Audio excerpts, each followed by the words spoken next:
I got it. Bonk. And then if it's not me and Ian pulling the bar literally off your face as you see Jesus coming at you, you're just fucked. You're totally fucked.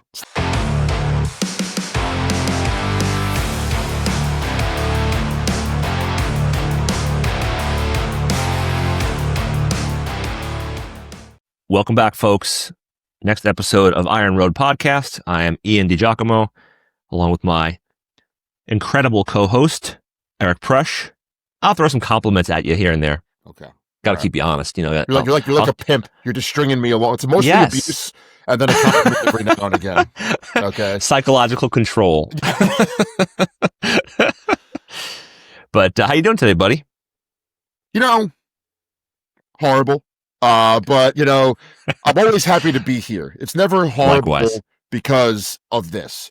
Listen, man, I would imagine our demographic is perhaps more acquainted with the struggles of fatherhood than people we would have been speaking to if we had done this 10 or 12 years ago, obviously. Yes, for sure. And as we were saying before we went live, if everything goes to plan with your kids, you can have you get all your stuff done, you get your training done, your work done, you can spend time with your wife.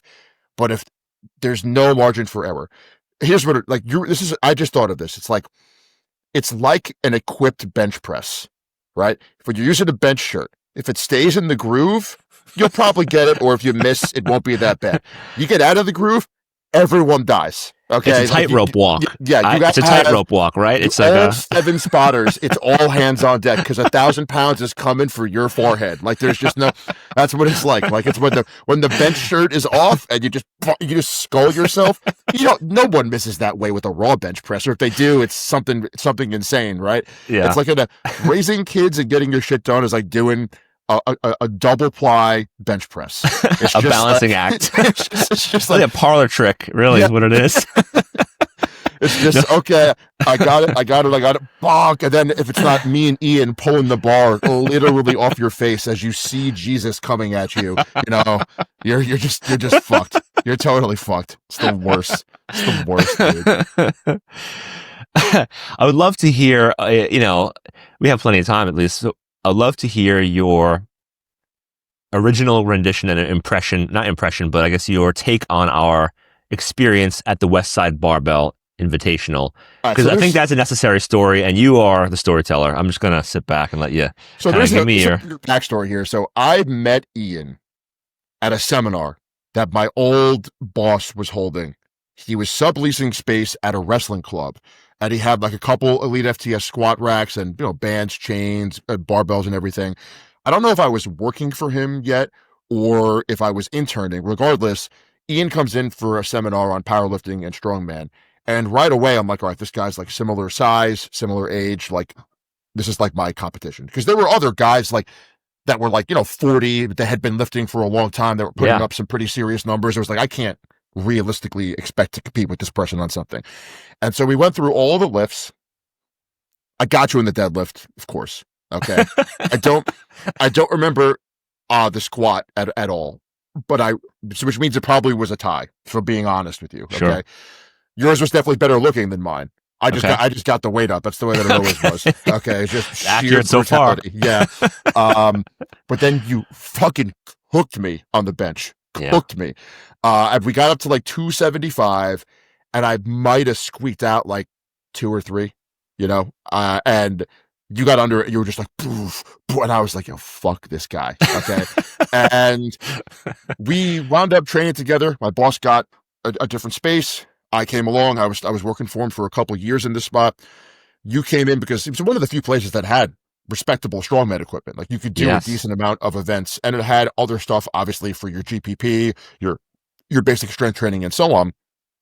But I never felt like you and I were friends. Like we were there, but you were doing strongman. You were kind of in your own corner. I was at the time really hardcore into powerlifting, and also you trained a lot on Sundays. I was never there on Sundays. It was a strongman day. Yes. Yeah. I was Monday, Tuesday, Thursday, Friday. Those were my lifting days. And so I guess you fast forward a couple years and we get asked by Donnie Thompson Donnie Thompson comes to New York. He does a seminar at my boss's place. My boss was really cheap, didn't want to get him a hotel, and I was fine with this. I was like, have him stay at my house. So Donnie Thompson literally sleeps in my bed, and I sleep somewhere else in the house. He's at my house. For people who don't know, a world record holding powerlifter. First guy to total 3,000 in the equipped realm. Before I hear anyone talk shit, Donnie also squatted, I think, 950 or 900 in a belt. Walked outrageous. It out. Okay, like he did a raw meet when there were no raw meets and totaled well over 2,000 without training specifically for it. He was a freak. He was an arena football player. If he was a little taller, he would have played in the NFL. Okay, he was 6'3", wasn't he? No, he's shorter than me. Really? But you don't like, dude. You lose height. You know what I mean? Like there's like from the spinal compression of what he was doing. There's a picture of me and him literally right to my left, taken from that weekend, and I'm kind of hunched over, and I got an inch or two on him just in that. So like I think he was probably 6 foot flat, maybe. Okay. So anyway, he was staying at your house. Yeah. So he's staying at my house. And he and I wind up like hitting it off. Like we become like friends. My mom is like making him tea. He's just hanging out in the Prush house. And because I guess of the connection he built with me, he was like, he loved our crew because we had a great training crew. We had great dudes. And I didn't know this, but at the time, I guess that was kind of going extinct. You know, like there wasn't that many places, I guess, that kind of had what we had. And so he makes the decision to invite us as a team, which was the right call, to spot and load for the West Side Pro Invitational. He did 2. We go down and it's going to be this big pro meet, paid, cash prizes for the winners and everything. And he didn't want to have a crew of guys that didn't know each other because it's going to sound ridiculous if you're uninitiated, right? But like spotting and loading for a meet, especially an equipped meet where like everyone's over 1,000, that's you know what I mean, on a squat or something. Yeah, it's fucking hard work, dude.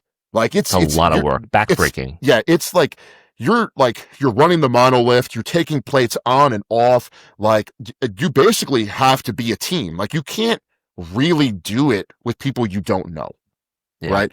Because also when someone misses an equipped squat or equipped bench, like you all have to go in to save this person's life. Like, and if someone is a little gun shy, like especially in the squats, I was almost always the back spotter. You're going down with them, you know. Like there's so you have to, or they're dumping the weight on you. Yeah, exactly. You have to have crew guys you trust. So Donnie gets us all to come in. We stay. It was at York Barbell in Pennsylvania, and the first year I think was probably the most fun. We all stayed in a hotel. Okay, so you've got like, I don't know, like 10 animals staying maybe in 2 or 3 different hotel rooms. Packed into small rooms. Just acting like complete hooligans. And my boss at the time, he brings his whole crew. And let's just say some of the crew was perhaps not as squared away as some of them were hangers on and some of them were the workers. Correct. Ian and I were the workers. We were there, and it meant something to us, even though we're not equipped lifters, to be there and like help this competition out. Right? I was honored by it. Yeah. Yes. Absolutely. Right. And there was a kid in the crew who was really lazy, was obviously there just to be there, but not there to help for the experience. And the day of the meet. I'm sitting next to Ian, and he has this like look of disgust on his face, and he's like staring off into space, and he's like, I'm like, "Oh, you all right, man?" And he's like, "Who's that fucking kid?" And I look over, and he's like, "He's wearing flip-flops. Who the fuck wears flip-flops when they're going to be handling fucking 100-pound plates all day?" Like, that's a guy that doesn't want to do work. Like, that's a guy who's here to do no work. Am I wrong? Like, 100%. And so it had occurred to me, I had already hated this person myself for a variety of other reasons. So in that moment, like true men, we bond over sheer hostility, like just a common enemy. Yeah. And we wind up spotting and loading the whole meet. Like I said, my boss was a lot shorter than me, but I think he wanted to back spot so he could get his face on camera. And I was initially running the monolift, which I didn't really like to do because in our crew, I was always the back spotter. Okay. Donnie comes over in the middle of the meet and he's like, I told Eric to back spot. Get the fuck out of here, basically. Like, Yeah, I'm you in have to have charge. the levers for it. You have to have Yeah. long arms. You got to be tall. Yes. Free Otherwise, deadlift helps, what are you right? going to do? You're going to overhead press the weight? It's impossible. No, Like, you have to have strong hips, long arms, and frankly, you can't have arms that are too big. I've always been like kind of rangy, so I could really get underneath someone sure. and pick them up.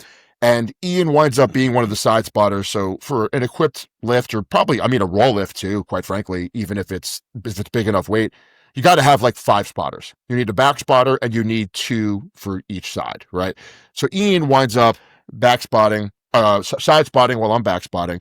We run through all of the squats. The bar never touched the floor. Definitely some really crazy stuff went on, but everyone was appreciative of the job we did. But where you and I really bonded was, I think we both took the lightweight benches off. Like, it was the first flight of the lighter lifters. We kind of took that off, and then they called us in to spot the equipped benches. And this is like, I mean, I don't think anyone's going less than 750. No. I mean, the range was 750 to 950 on what we were handling. Ian and I wind up side spotting like the same side, right? And so you're kind of almost like, it's hard to describe, like you're blading your stance in opposite directions and spotting the plates. So if someone drops it, you're both coming in and you're picking it up. And right away I was like, all right, this guy's dialed in. Like, I'm not going to go in for this and not be able to save someone's life. And lo and behold, I mean, there were incidents where guys missed so badly that we had to pin it against the actual like arms of the bench before it crushed their face, then get under it, pick it up, and then come around and get it back, on the J hooks. I just think dudes bond through suffering and work.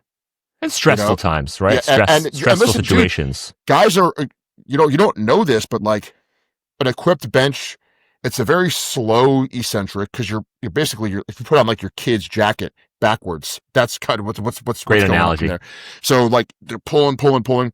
So you're underneath this bar and you're like watching because a squat, they usually don't miss over their head. Equipped, you have a little more time. Someone gets up, they bench, and they miss back to their face.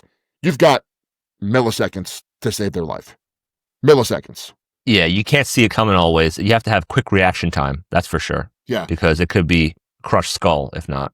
And I will say, as an aside, one guy that I gained a lot of respect for as a coach that day was AJ Roberts. I remember he had retired from powerlifting and he was handling a lot of the West Side lifters. Such a calm disposition, but he also knew when they were going to miss. And I noticed that a lot of the guys that he coached personally, he would say take it before it was like almost too late. Like AJ knew whether or not they were going to make the lift, and it made the job a lot easier. But we had a blast. It was a bunch of hard work. The squats and the benches are so much fun because there's definitely a bit of an adrenaline thing to it. The deadlift is like whatever, they're just going to put the weight down. A couple guys passed out and were doing really crazy stuff, but like in general, it was the squats and the benches that were the most fun. No matter how questionable they were, a lot of world records get broken that day. And yes, it was it was a crazy time. And frankly, you and I have been friends ever since. We obviously went back and did it the next year. Okay. Wasn't nearly as fun because we didn't get a hotel. So I had to drive to York, Pennsylvania, like spot and load, and then drive back that night, which was like barely able to stay awake in the car. That's outrageous. That's crazy. Miserable That's experience. too much. Yeah. But it was great to have a crew of guys that we kind of like trusted. It was interesting to be around kind of the last remnants of old school powerlifting. People who were like really crazy. Like really psychos. Really crazy. Yeah. Like in and out of prison. I won't name any names, but people who are, we saved multiple times on 900 plus pound bench presses that were nice to us, but you could see how they have a switch that you don't want to get on the wrong side of these people because they can be dangerous. Well, the person in question, ironically, was probably the biggest gentleman there. And those are the scariest people that like, that they are capable of extreme violence, but they're in control. Like it's pretty scary. I remember, I think he opened with like 850 on the bench. Okay. He gets it. He goes to 900. Listen, man, I'm not entirely sure that he got it, like in terms of like locking it out. And it was like a serious grind. His arms were so tiny that we had to, you have to pick the weight up, adjust the hooks on the bench to the minimum possible, like pulling the pins out. Like that's how short his arms were. He gets 900. And I remember looking at you and I'm like, there's no way he takes the third attempt. There's no way. Like there's like lo and behold, if you put like a pound on that, there's no way. He calls for 950. Okay. And I remember there was an issue. This is so sticks out in my head. Like it's just right. Like it was yesterday. If you're in a bench shirt, you're like locked up like this, right? Literally it's like putting on your kid's jacket, like backwards. So like, they're just kind of useless for anything except benching. It's a bunch of giant dudes looking like this, like in a contraption that stuffed needs into small clothing that needs like 4 people to get on. And I just remember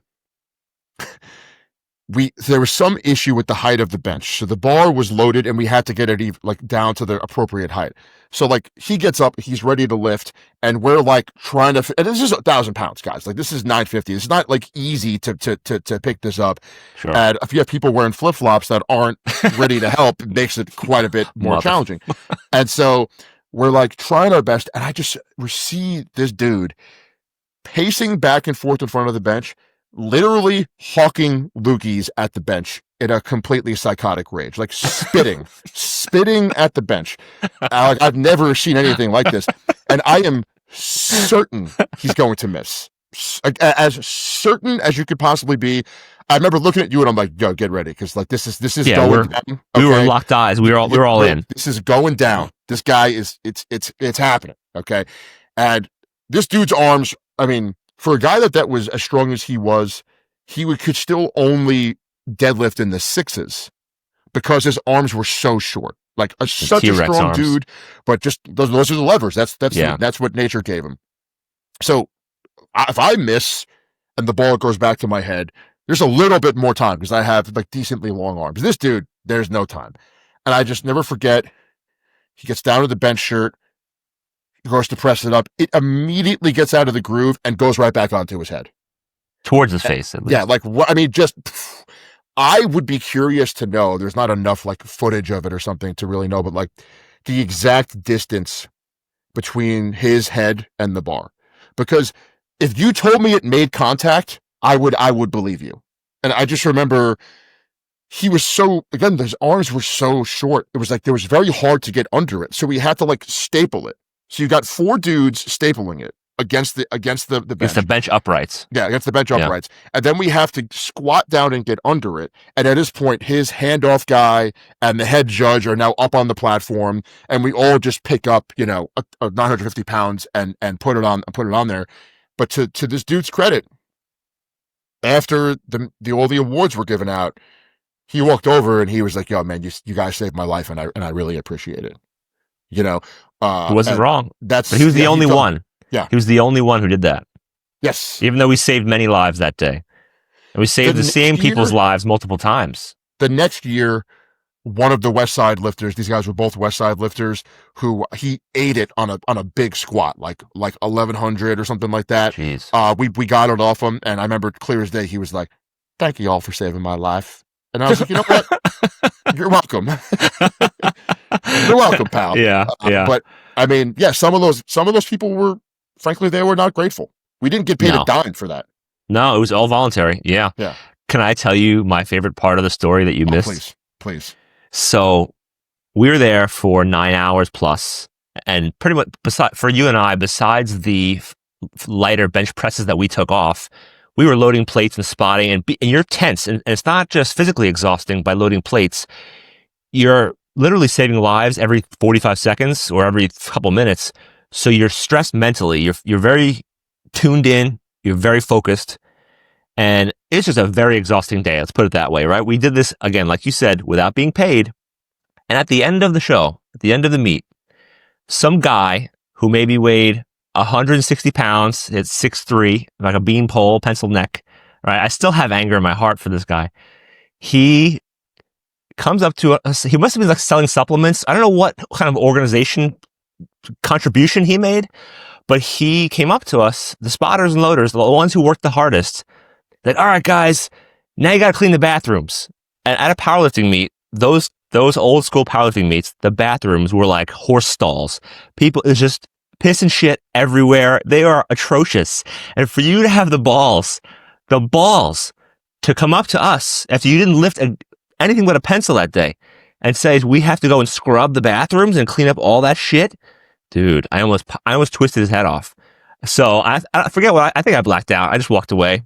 And I forget, thank God we didn't commit violence that day. But if I was ever going to commit violence, that man deserved it, because he just had no gratitude for what we just did, no scope of how difficult it really was mentally and physically. Oof. Dude, his exact words were, his exact words, or like the closest I remember this, he was like, "Hey guys, I'll show you where the mops are." That's what he said. Yeah. That's what he said. Like, next job for you guys. Yeah, like, I'll show you where the mops are. And there was a dude that we used to train with, Chris, the guy who would squat every day. And he comes over to me and he's like, "Hey, are we getting paid for this?" And no one told me. And I'm like, "No, we are not getting paid for this." And he was like, "Yeah, fuck that guy. I'm not cleaning the bathroom." I'm like, what do you mean? Like, Ian is not incorrect. Like, there's medical waste in this bathroom, like used syringes. Like, we're not, this is like there's the biohazard. It's only a few degrees difference between this bathroom and like our heroin clinic in terms of like, in terms of cleanliness. Like, it's just, or under a bridge, like a heroin bridge. Not like, a clinic. It's just like, it's not that far off. You know, the only difference was this bathroom was clean beforehand, so it had a greater distance to fall from a cleanliness perspective. From grace. It was so disgusting. You walk in there, and these dudes are like banging shots of test suspension, which is so ridiculous. Before lips, they're taking check drops, which is like the stuff they give to dogs to put them in heat. Like, just like totally insane stuff.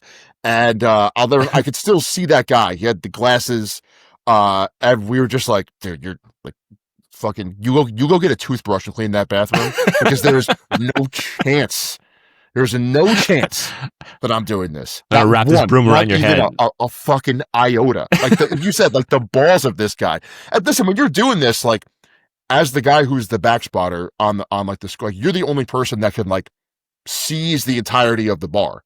So it's kind of like your responsibility to make sure the weight's properly loaded. Sure. You know, like the guys on the side, but you got to look back and you got to be like, "All right, bring the bar to, 1100. And I'm doing the math. I'm looking at this, and guys, these are 65, 85 pound bars. So it's not like regular bar math. Like, it's when it becomes when you're under stress, a bit of an extra challenge to do mathematical equations you're not used to. Yes, there usually is a computer program that like tells you how many you need, but people make mistakes. Now there are. Was there back then? I think there was. There was. Like a primitive version of it? A very primitive version. Okay. Yeah. And these are also like, kilo meets, all of the plates are different colors. So like, you just have to say like 3 red, 1 yellow, 1 blue or something. It's idiot proof. Yeah. Yeah. That's so much easier. And I just remember like, you're doing the math, you're like double checking everything. You got to bring the monolift up. You have to pick the bar up to bring the hooks in on the monolift for some guys. So it's like all day, just work. And that fucking guy, he was a York Barbell employee. And of course, who else would care about the bathrooms? And he just wanted more free labor from us. And it was like, dude, like, we are like, if we kill you right now, like, Louis Simmons will help us bury the body because he's on our side. Like Louis Simmons is on our side here. Yeah. He was grateful. Yes, he was. Yeah. Fuck out of here. Wow. Yeah, that was but great times, man. What a fun day. As tiring as it was, what an experience. And now we're somewhat famous. We're in West Side versus the World for about 6 seconds, right? We have a short cameo as spotters in that meet. So my face is in the video of Dave Hoff's 1210 equipped squat. And there's like, every video of that is like, the comments are like, "This squat is 7 miles high." Like what is this? And most equipped squats. For sure. It's almost impossible to get the depth on an equipped squat. And frankly, like, what they should do with these types of things. I don't know if you're aware of this. When PEDs really became omnipresent in the Olympics, okay, in particular in Olympic weightlifting, and the testing was not there. Like the testing is better now than it was, say, like in the 70s and 80s. The Olympics literally changed the weight classes because they realized that the records that were done when everybody was turbo juiced up might never be broken. So like they changed the weight classes so that it's like, all right, we're just gonna whatever make new world records. Like now that the guys are clean, the 100-kilo lifter, like a total on the snatch and clean and jerk will never be broken.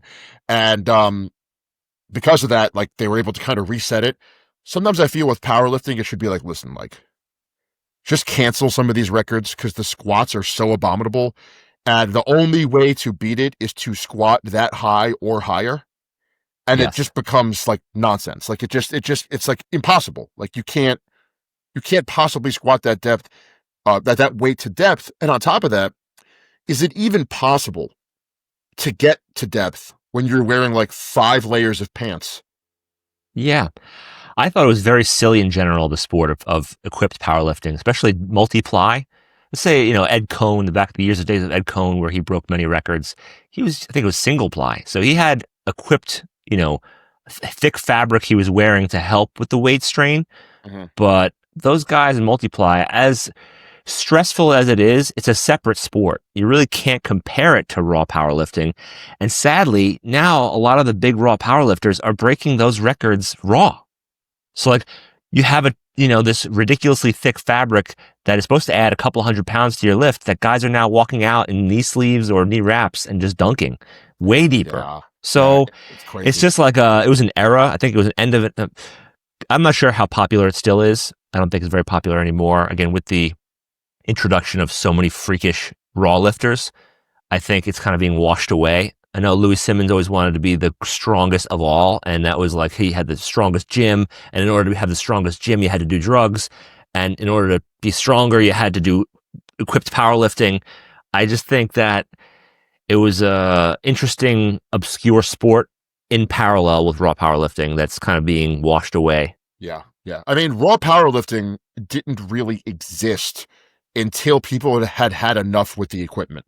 Yeah. Right. Like the raw powerlifting, there was no such thing as raw lifting. It was just lifting. And then you had like categorize it. Yeah. Then you had knee wraps and guys who wear like Under Armour compression shorts or whatever, like anything they thought.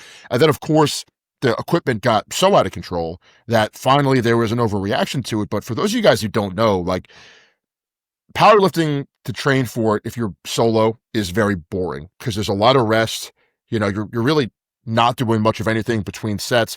When you have a crew of guys, you're kind of always coaching and loading and hyping each other up. But if you're training in equipped lifting, dude, you and I have seen guys just squat for 2.5, 3 hours. Yes. Because they'll take 3 sets raw, then they have to put their briefs on. Okay. They'll 20 minutes. At least sometimes. Yeah. And then like I've literally seen grown men, in order to get into their squat suit, like it's like a giant diaper basically, like get as far into the suit as they can, raise the monolift up, put the straps around the bar in a monolift, and hang and dangle their legs so they could actually get their legs into the squat suit. And then like every single squat is high because they might even need 1,000 pounds to make depth. That's push like them and the fabric into depth. Yes. Yeah. And like when you're training with guys like that, they're also like so restricted by the equipment that they're mostly useless in terms of helping you. Like they're like sultans, they're kings, right? They just sit between sets and everybody else does the work. Yeah. It's very selfish. And it's, to your point, it's interesting. You have guys that are now squatting like 1,000 or like 1,100 raw, and they've really caught up to the squat.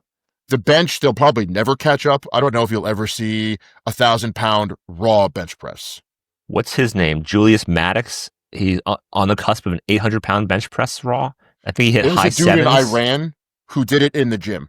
Really? There's a giant Iranian guy that benched 804 in the gym. Okay. And you know how it is, man. With those lifts, you're not like really benching that much weight. if it's not explosive. So like it always looks like they have another 50 pounds in the tank, although they don't. They're just actually probably 5 pounds away from a catastrophic pec tear.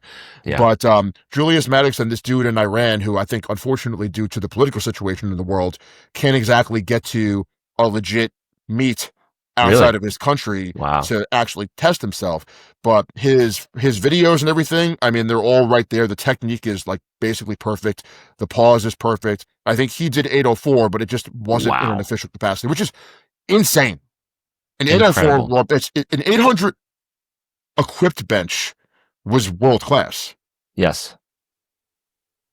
You know? So, yeah, that's the thing. It's like, it makes those old lifts seem like, I mean, listen, generations get stronger. The world records, the strongest man, the circus dumbbells that they were using 25 years ago in the Arnold Classic and the heavyweight strongman, I was handling at my best in strongman. So, you know, but now if you see the guys, they're handling 100 pounds more than that. So it's just every 5 years or so, new freaks come out. The strength, the no pun intended, the bar is raised. Yeah. The strength bar, and you know, it seems like the guys who did it way back when aren't even impressive anymore. It's like it's a weird evolution in strength that, as strong as you may have been way back when, I guess evolution and genetics and it just keeps moving on and keeps taking up strength increases. Weirdly, a lot of the powerlifting numbers back when guys just basically lifted with knee wraps and like compression shorts, like Kazmaier or Ed Cohn, those are still great totals.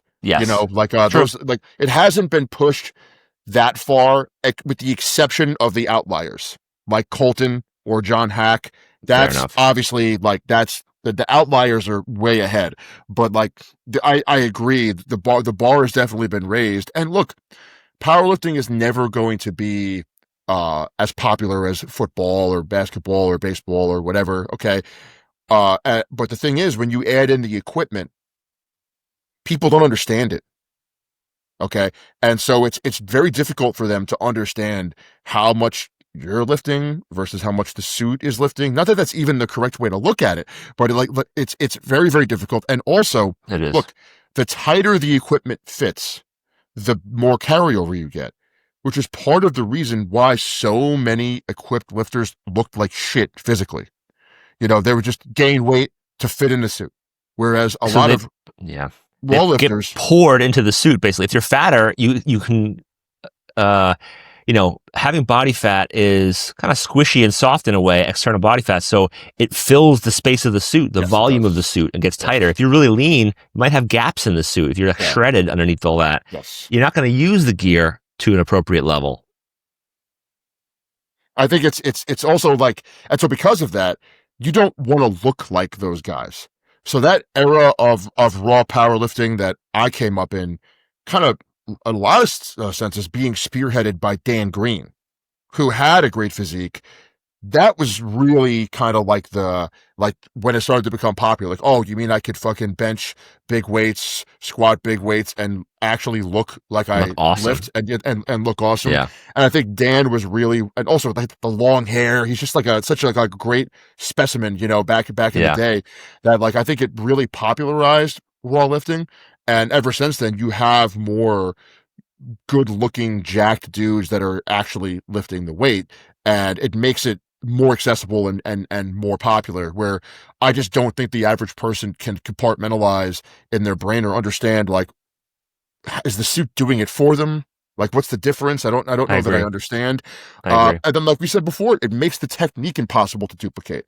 So, like, you think of a bench press that you could do versus what's happening in a suit. Sometimes these guys can barely touch their chest.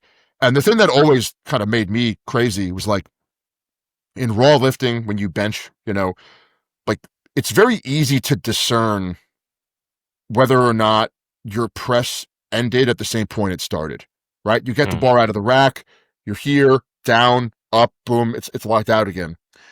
A lot of times it looked like so many great equipped benchers had like soft lockouts, almost like they went as far as the equipment took them. And so they're kind of like here, they can't quite get to there, where they can really push the elbow out. And if I was the judging, I feel like I would have been like, that's not good. But I don't know. I don't know what they're looking for. There's a lot of it's also a very strange small community. So I feel like it's not like you're having some judge from like Eastern Europe who doesn't know you or care about you, is there to protect the integrity of the Yeah. sport. Like you don't get that in equipped lifting. And so there's a lot of like calls that guys will get, a lot of hometown calls, we'll say, that have pushed it in a negative direction. That's a great way to put it. Yeah, I think there was a lot of gimmies, like no shot that was a clean lift. Like you said, you had an impartial judge. Would you have gotten the white light or the green light, right? So it's just, it's, I think, again, it was a period in time that we can look back on and appreciate, but things are moving on. Speaking of which, have you seen Thor's new deadlift record? Dude, it's impossible to know this, but it's like, what is this guy really capable of? Can we go opinions for a little while? Please. The way 510 kilograms moved, it was faster and easier than his 505 to break that long-standing record. I just think if he doesn't die or get really hurt, and he just focuses on deadlifting and not being the best strongman he can, if he just goes for the deadlift, all-time record, and it'll be held for the next 15 years, maybe more, I think 535, 550, who knows? Who knows? Wild. That's wild. Does it matter anymore? Like it went up so fast, 510. Was it yesterday or 2 days ago? Yes, 2 days ago. It really is beyond comprehension, and little people don't know they wear suits too. At those contests, they wear deadlift suits, which does not give you the same transfer and carryover as a bench or a squat suit, right? Because you don't have the joint angles from a bench or a squat that would give you the rebound and the pressure and all that tension from the suit. Mm-hmm. But for a man to be 6'8", and I think you mentioned this in a previous conversation, not that long arms. He's not really that built for it. Mm-hmm. So he just has such brute strength and such unique bone structure, such a unique bone structure and build. I don't know if it'll ever be beat, quite honestly. I don't want to say that because it could be beat next year, I guess. But I think for a long time, the only person who will beat his lifts are him. And I would love to see him hit 530 or more kilograms, which is, what's the math there? 1,200 pounds. 550, that's what I was doing on my phone just now, is 1,215 pounds. That's insane. It's fucking preposterous, dude. Yeah. It's unbelievable. It's funny you bring that up about the equipment. Like, there's a reason why you don't see a lot of great raw bench pressers doing full meets, right? Because you have to really focus on it. In equipped lifting, I remember, I don't know who told me this, but because you get the most out of the equipment from the bench shirt and the squat suit, they really focus on those two lifts to build big totals. Got it. And a lot of times the deadlift is like, pull whatever you have to try to win. There's only mail it in. Maybe Andy Bolton, who was the first guy to pull 1,000. Okay. And he did it in a full meet too, which is still a very impressive feat of strength. Was really the only guy, I think, one of the few guys you could say, like, his total was built on the deadlift more so than some of the other lifts, right? Yes. Raw lifters, totals are built on squats and deadlifts. Like, it's very difficult. Like, Stan Efferding was a great full meet raw bencher. Okay. He benched like 610, which is incredible. Like, don't get me wrong. It's amazing. But like, the amount of work you have to put in to get your bench to go up 15 pounds at that point is just not worth it compared to if you can get more out of the squat or the deadlift. Like, a 5% improvement at 600 is going to be way less than a 5% improvement on 800 or 900, depending on what you're doing, Yeah. And so what you're seeing here is a guy that, like you said, has incredible bone structure. He's very intelligent about his training, which is a necessity on this level, right? Yes. And you're seeing a guy who's just putting it all together, and he's focusing on the one thing. I think so. I think his days of being the greatest strongman are over. I think he is chasing the deadlift and to set a record that, frankly, nobody will beat. Eddie Hall's record stood for 5 years. It's a long time. Yeah. In this day and age, and how popular strength sports have become, to hold a world record for 5 years is a very long time. Yeah, and the thing is, like, you think about what type of human, like, in terms of like their build, would even be required to break that record. And it's like, Thor has always been exceptionally tall for strongman. There aren't that many guys walking around that height, period, right? And then on top of that, how many times do you see like NBA players, right? Like they're really tall, but they almost look that there's something like wrong with them. Like they're very gangly. Their body is just not capable of filling out. Disproportionate. Yeah, it's right? very strange. Like I remember I saw Scottie Pippen in person one time, and it was like his hands could like touch the floor while he was walking, but it looked weird. Yeah. Like he has like he's like Shaquille O'Neal. Like Shaquille had like jacked guy proportions, but he was 7 foot tall, right? Yeah. Like you're just the odds of getting a guy with that height who is that proportionate, who also is intelligent enough to do this for long enough without getting seriously injured. Okay. Or killed. Like, dude, yeah, exactly. Frankly, you're lucky to get 2 out of those 3.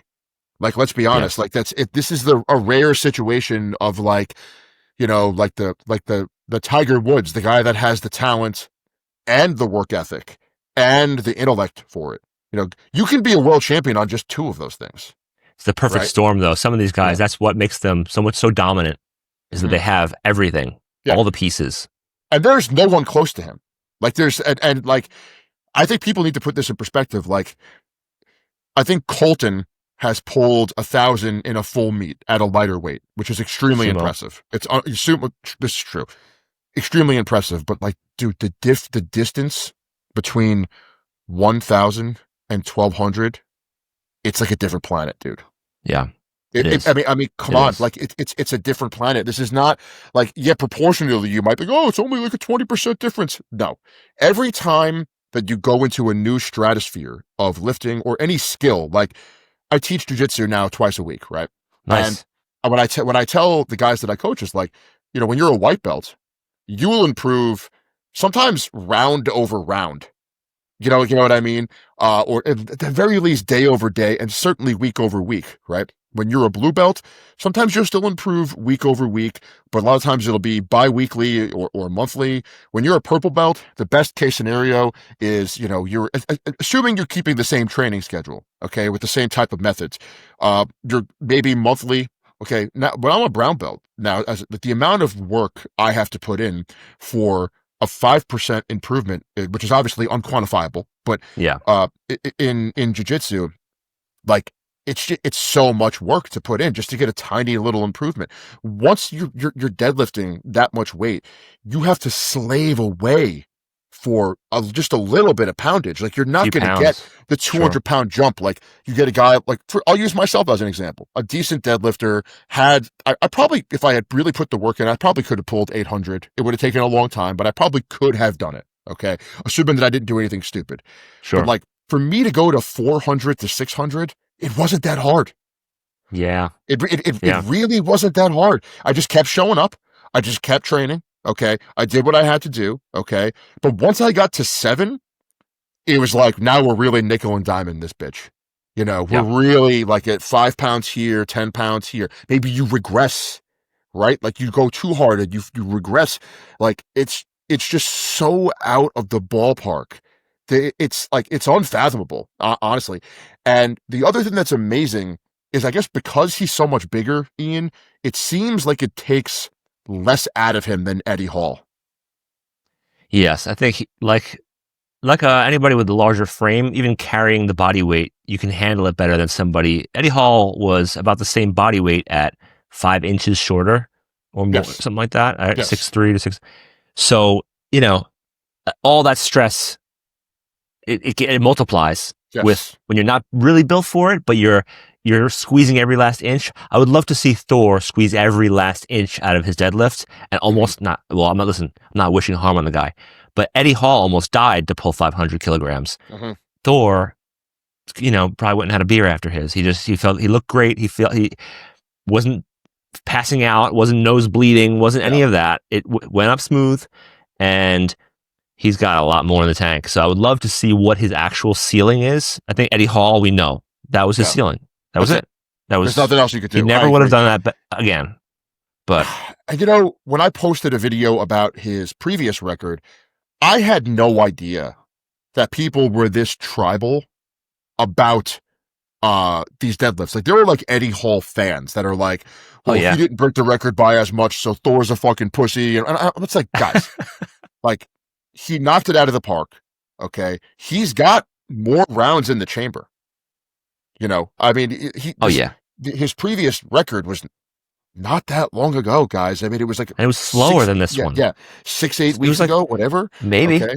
Yeah. Like, dude, sometimes to recover from those type of efforts, you could take a month or 2 months. Like the stress on your nervous system, like the guy that has to run his fastest in the 100 meters in the Olympics to qualify for the final, like you have your opening heat and then your final. The guy who runs the fastest always loses the final, because even as a 100-meter sprinter, you can't recover fast enough to give your full effort. Like Usain Bolt, when he runs that, is just trying to qualify for the finals. He's not trying to turn on the afterburner. He's not trying to break the record until he gets to the finals. So like the incredible ability of him to seemingly recover from this preposterous feat of human strength, it's unbelievable. And someone who has been a lifter, I do really truly appreciate it. Like I can't believe it, honestly. Like it's unbelievable. I'd be curious to know, like, I think the analogy that I'm about to give is true, but I think it's more true if you don't gain weight. But even then, you're going to plateau with weight and the strength is going to still go up afterwards. Like when I tell some of my clients is like, listen, when you first start lifting, okay, and you gain some muscle, and yes, let's say 315 is your deadlift max. Okay, great. That's stronger than most people, quite frankly. And if you're like a really tiny combat athlete, that's enough. That's enough strength to fuck somebody up. I mean, there's no doubt about it. But when you're deadlifting 315, it's the analogy I use. It's like you're shooting an AR-15. You can go to the range and you could put rounds downrange all day long. You're never going to leave because your shoulder, it just can't handle it anymore. Yeah. When you're starting at 700 and then certainly going into 8, 9, 1,000, it's like shooting a 50 caliber rifle. You don't get that many shots before you have to go home. Right, the physical toll adds up. Yeah, sure. The stress on your body, it's just so much. So even the training, I would love to get an honest conversation with him and be like, "How heavy are you going in training?" Because he posts a lot of it nowadays. Oh, does he really? Oh, okay. It's not like there's like you don't know who these guys are going to show up to the meet, and these freaks come out of the woodwork, out of the the farms and the barns, in Iceland. Now it's all on the internet, so you can see. He chronicles some of his training. I don't know if all of it, but it's not really a secret. I think it's just he is very methodical about it. I think he knows how to peak. That's really a big part of it. And in strongman, I competed in strongman.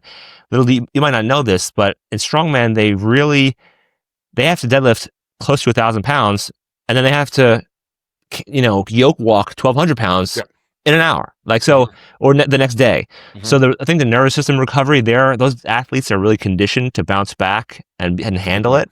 Yeah. Whereas, sometimes the nervous system fatigue is what it is, and you just can't come back. But they're different animals, man. They really are different animals. Conditioned. They're much better conditioned, and that's a thing that I think powerlifters really ignore.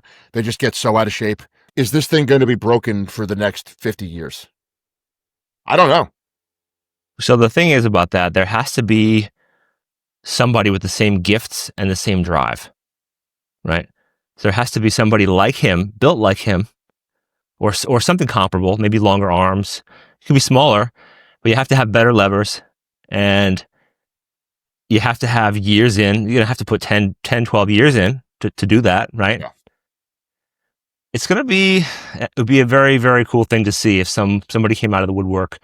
But some of these guys in strongman, especially, deadlift is so huge in strongman that these guys, they were mediocre for a little while, and then they put a couple of years in and they explode. So it's really tricky, and it's really hard to say. It's hard to say, only because you can't see the future. And I hope Thor puts up a few more and holds it for a very long time. It could be his legacy. It really could be his legacy. And he's deserving of it. And Eddie Hall's legacy will always be the guy. He's like the Roger Bannister of the deadlift. Like Roger Bannister was the first guy to run a 4-minute mile, right? Yeah. And no one thought it was possible. And he runs the 4-minute mile. And then, the record gets broken. You know what I mean? But ironically, no one remembers who has the record. Now, no one knows. But if you know anything about training, you know who Roger Bannister is. Like he pushed the human body into something that everyone had previously thought was totally impossible. And Eddie Hall, I think in a lot of respects was that. Like, you don't get Thor without Eddie Hall. You know, like he pushed it to the limit. And, you know, a lot of times you see this in combat sports too, man. Like, in particular in jiu-jitsu, guys who are like paradigm changers and breakers, a lot of times they're not really the best of all time. It's the people who kind of learn from that and are a little more talented, or they don't make the same mistakes. So like maybe you're a guy, like for example, there's a grappler by the name of Gary Tonin. Okay. He fights in, 1FC in Asia, which is like huge in Asia. It's like pretty funny. A lot of American fighters fight there because the money is really good and you're like a rock star in the Eastern Hemisphere, I suppose. But regardless, Gary Tonin was one of the guys that really brought in an incredibly exciting style and helped push leg locks to the forefront in jiu-jitsu. And he would go for them from the standing position. Like, he was just an incredibly exciting submission grappler. But he's never won a single ADCC. Right? Was he a one-trick pony, or was he a trailblazer in one section of the sport? He finished second, I think, in ADCC before he learned the leg lock game. And back then, he was a back taker and with a really good rear naked strangle. Okay. Always been a really solid, like probably the best escape artist in the history of jiu-jitsu, like virtually impossible to submit. But, you know, in his crew of guys, there was a guy by the name of Gordon Ryan, who Gary Tonin started teaching. Gordon Ryan was younger, was able to not waste as much time as maybe Gary wasted in terms of like trying shit out that didn't actually work. Okay. And now Gordon is considered the greatest of all time, but at least in no-gi. But on top of that, like, sometimes to be a paradigm changer, you have to go for it. Whereas to win consistently, there's a degree of conservatism about it, right? Like, that's fair. Always look at like Georges St. Pierre, and he admits this, was way more exciting when he was coming up than when he was champion. Right. And the fact of the matter is, everyone is studying you. They're closing the gap on you. It's like the amount of time he has to invest to improve. Someone investing that same time is going to close the gap on him. You know, it doesn't work that way. He's closer to his potential. And so he was smart enough to realize, well, to hold on to this belt, this is how I have to fight. And so he went from being like this really exciting full spectrum, mixed martial artist to like a guy that predominantly used his wrestling, you know, to keep people down. Or you could look at the Team Quest guys like Randy Couture, like essentially in inventing a new fighting style. Like, there was no such thing as clinch fighting. Like the dirty boxing style, like all that. They invented dirty, like literally they invented a martial art. But Randy's like 15-9 in MMA. He's got some big wins, some big losses. Like it's just not, it's not the same thing. Whereas a lot of wrestlers that have learned from his experiences, they don't have those types of losses. They benefit from the knowledge. Sure. I think most individual sports like that, it's like grappling, competitive lifting, all these things, you know, fighting. There's so many skill sets you have to learn, and you have to be amazing at all of them to be top world class, to be top notch, upper echelon. And some people are just really good at one thing and they never really get as good as they have to be at the others. So the cream that rises to the top are the guys who can do it all. But again, if Thor was chasing the overall strongman title, I think, you know, right now he probably plays fifth at most contests. He's not the best strongman, but he's the best at this one thing, this thing. Does he he's won worlds though, right? Like he has many titles. Okay. But Mitch Hooper is a guy from Canada who came up and he's just smashing everyone and he just wins consistently every single contest. And if he stays on this track, he'll probably have the most titles, even more than Zadrunas in history. No way. This guy's a more freak. More than Big Z? If he keeps doing what he's doing and he stays healthy. But he seems very smart about his training. He seems like he paces himself and he just knows how to compete. Some people can bring it on game day. Like you said, the guy who bench presses 800 pounds in the gym, maybe he gets to the platform and he gets the, you know, butterflies and it doesn't go so well. Yeah. So some guys bring it to game day and some guys are better off in the gym and they can do their most impressive things in the gym. Huh. It's interesting. You know, on the topic of like guys that if they had focused on one thing. I kind of wonder if the overhead press was as highly regarded as the deadlift, what kind of numbers Adrunas could have put up. Well, it was. I mean, in that world, in the strongman world, it was. And he was the first guy to bench 500-pound, or not bench, overhead press a 500-pound log. So the log lift is the standard. That's the standard in strongman, right? There's Olympic lifting, you clean and jerk. In strongman, log pressing, there's a whole log press championships. The world championships are for that one event. You don't go and do it. You don't do deadlift next. You don't, carry anything. You just go there to press. So the guys now, I think Iron Bibby, I believe, broke Big Z's 500-pound record but he edged it out. It was like 5'10" maybe. It wasn't like a shattering new world record. He definitely just edged him. The most impressive thing about Big Z back then was he used hardly any leg drive. Exactly. Which there's no whip to a log. Like when you see clean and jerk guys, they bend their knees and the bar flexes and whips, and then they can use all the momentum and explosiveness. Since the log press, that implement is so firm and rigid, there is no whip. There's no dip and drive. So he almost got used to a style of bending his knees a little bit, using some momentum, but really driving and just brute strength. Most of that. It was more of a push press than a jerk. Whereas, you have to be smaller and kind of athletic to complete the jerk really well. So, yeah, Big Z was so impressive back then. It was just, he was way ahead of his time. Let's put it that way. I think many of his records will stand. For our audience, and Ian will certainly correct me on this if I'm wrong, but like, the whole time that Mariusz Pudzianowski was like the strongman celebrity, this like jacked, shredded, 300-pound guy, good-looking Polish dude or whatever, he's winning worlds. Zydrunas is off doing the Arnold Classic and winning every year. Yes. I mean, and people don't know this. I didn't know this until you told me. The Arnold was always the heavier show. World's Strongest Man was like the cardio show. So there was a big falling out. Long story short, there was a couple of federations, and there was a huge falling out between these federations. World's Strongest Man is the one most people know and love. Bill Kazmaier. It's on ESPN. Yeah. That's a certain federation. And then there's other federations that were out there that were competing. And then a lot of the competitors, the better strongmen, went with the other federation, not World's Strongest Man. So it left Mariusz in a class of his own. And I think if the contests were heavier, if they weren't so cardio-based, I don't think he would have many of the titles that he does currently. He's too small. He never competed in the Arnold for that reason. He was too small. He looked amazing, ridiculous, like a bodybuilder. And he could really outwork most people. Still very strong for the amount of endurance and conditioning he had. I will give him that.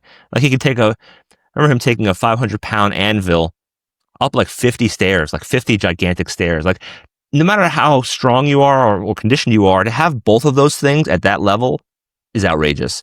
But if he had to compete against like the raw static strength, the deadlifts, the single rep logs, whatever the yoke carries, he would get smoked at any age, at any federation. It's funny, dude. I think this is really funny, unintentional comedy, but it's also kind of fucked up. Like, one thing I love about when a sport comes up is I love when a sport is exploring the frontier, right? So like, I'm very grateful, like, my interests, MMA, jiu-jitsu, they were frontier sports until relatively recently. There was no way to do it. Like different organizations still to this day have different rules. Is it a cage? Is it a ring? Are there elbows? How long are the rounds? What are the weight classes? When strongman was becoming established, you look at these shows in the 80s, they were shootouts. Just made up nonsense. Just like you just show up and it's like this. What the fuck is this? And I homemade objects. Yeah, I always think of this. This is like the most like ridiculous thing that I've ever seen. Who was the guy that said there's no point in being alive if you can't do the deadlift? John Paul Sigmarsson. Okay, all right. So Sigmarsson, there's 1 year, I think maybe towards the end of his run, he's losing he's a distant second from O.D. Wilson, who was like this giant black guy, okay? Like a gentle giant, like just incredibly strong, as Ian was saying, in those 1-rep max events, like just a monster, okay? And they get to the last event. It's basically like, listen, John Paul has to take first in this event. and OD has to finish last for any other iteration. John Paul loses the event. And the last event is like you carry a refrigerator on your back and run 400 meters or something ridiculous. But it was like a college fridge. It wasn't like a staggering weight. It was a cardio event. It literally was like a 400-meter race, which is not a thing in strongman, modern strongman at least. And of course, O.D. Wilson, who was like, he might have been 6'3", and was like 400 pounds. Okay, maybe 450 at that point. Yeah, John Paul was like maybe 300. Like he was a much more like athletic, like shredded dude. He puts this thing on his back and like sprints, and O.D. Wilson is dying, like literally dying. And he finishes last, and there's this clip. They fucking stick a microphone in poor OD's face. He's just lost the show on the last event. He's so tired. It's like, I actually think he has passed away. And if you told me this event contributed to his early demise, I would believe it 100%. Like, it was like cruel to make him do this. And he's winded to the point of where he probably needs an oxygen mask. And he's like, I don't care what they say. I know I'm the strongest man in the world, man. This is some bullshit, or something to that effect.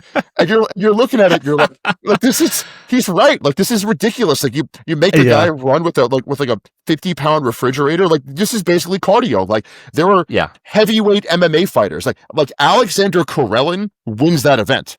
He's a wrestler. Yes. Yeah. Okay. What do you mean? Like, there's a dude in Russia right now who just does Greco-Roman all day. He's just going to pick that thing up and he's going to kill every single one of these guys. Like, it's not, it wasn't like it was a industrial fridge, like loaded with slabs of beef. It was like, it was just nonsense. Like, it was so retarded. But you look at these things that you just like show, and you could see also why these guys got injured all the time. Oh yeah. Like there's one event where they had like the car flip. You have to just flip these European cars and you're running. It's like, you didn't train for that. The weight's not evenly You can't train for it. Yeah, you can't train for it. Yeah. It's really dangerous. A lot of people got crushed under the cars, believe it or not. Yeah. They don't show those ones. Usually they edit that out and post, But yeah, man. So you got to wrap this one up. But you recently held a conditioning seminar at the gym that you work at for grappling, and I really want to hear about that. So I want to drop that teaser for the next episode because I want to dive into the world of conditioning. We talked about a lot about strength and static strength today, but I want to know what really makes your conditioning program successful and the theory behind it, the application, and the adjustments to be made. So let's dive into that next week, and it'll be great as always, man. It's a pleasure. Can't wait. Ian, you're the man. Audience, this is the Iron Road signing off. We love you.